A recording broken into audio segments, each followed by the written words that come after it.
Hi there, I'm Santo Gradanti. I'm the Director of Education here at Salon Scavo. Welcome back to Scavo Chats. I have today with me Melina Mwenda. She is a senior colorist and she's also an educator. We wanted to bring her in today to answer some questions about color. Hi, Melina. So I know how much you love being in the spotlight. Tell us a little bit about yourself first before I get into the questions. Well, like you said, my name is Melina Mwenda. I've been in the industry for like a decade now, like 20 and I don't know, I get 22 it. years, I believe 22 years now. I came from Belgium. I was born in Africa. I was born in Congo, grew up in Belgium, and then from Belgium I came to Canada, and Toronto is my homeland now. Yeah, I love what I do, and I have a lot of passion for it, and yeah. And I know you've been doing color for a long time, obviously.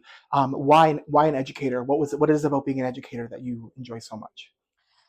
Just teaching people and just being happy to give my knowledge Yeah, and just like show I people get what that. I know, and just being happy to help people with things that they didn't know, and I'm just helping them with it. Mhm, And yeah, that makes me feel good about myself, mhm. and it's just giving what I have.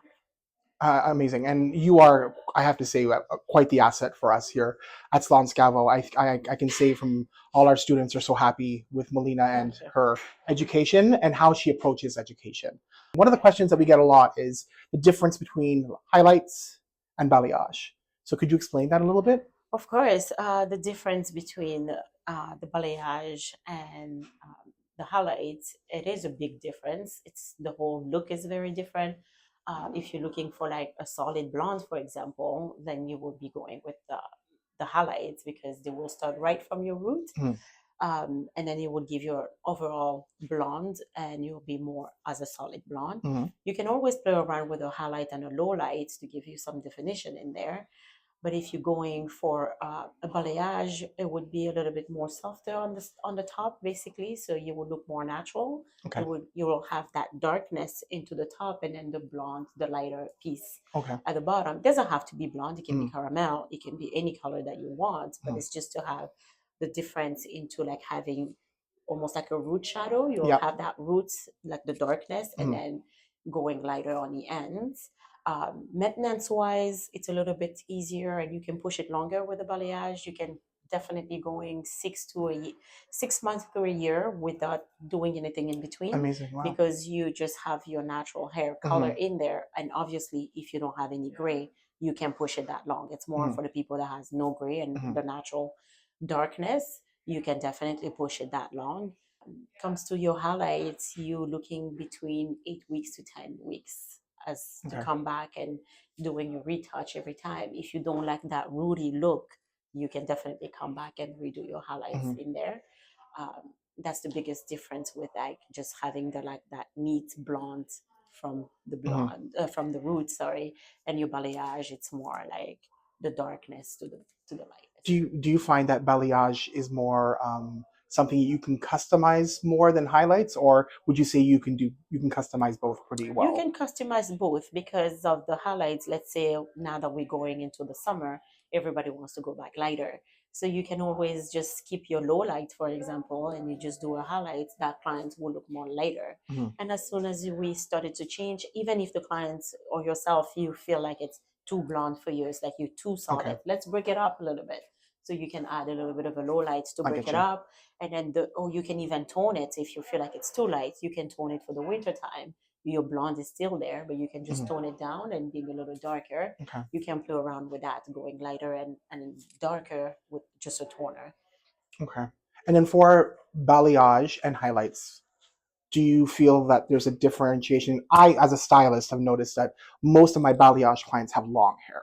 Yes. Would you say it's better for a longer look, or could you play around with a shorter haircut and kind of give a certain effect when it comes to You that? can play around with like a shorter haircut, but I would say to me personally, limits to a bob. As soon as it's shorter than the bob, there's no point. It There's no doesn't point. really Yeah, show that makes the sense. balayage, and it's Yeah, you'll pay so much money for what it won't make sense. I can see. Yeah. But in general, yes, it's more for the longer hair, and it's just easier to apply to have the definition. to have all the lighter piece, the darker piece in there.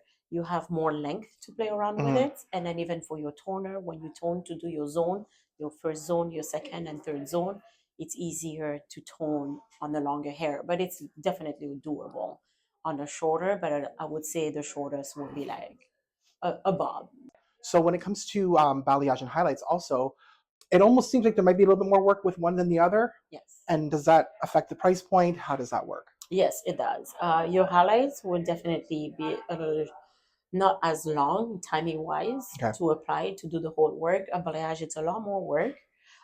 There's a lot involved in it. You have to back home to just have that softness in the hair, and you have to spend so much time at the sink too to remove all that back home and the toners and etc. It's definitely a big difference on price range depending on the length too. The longer your hair is, and because obviously you're going to use more products, so the more product you use on the longer hair, you would be paying more for a balayage than a highlights. And for the highlights too, let's say if it's a first time client coming in and she's a brunette, she wanted to go blonde, because I'm gonna have to use a lot more products too to go from the That base makes to the sense. end. Yeah. It will be a little bit more. We always have a starting price. Your highlights would be cheaper if you just come in for like your retouch highlights. It would be definitely less than a balayage. But the balayage, it's just like it's a starting price, and because of the length, it's always going to be more because of the work. It all depends on how long your hair is, but you're looking in between 3 to 6 hours for a balayage. Makes sense.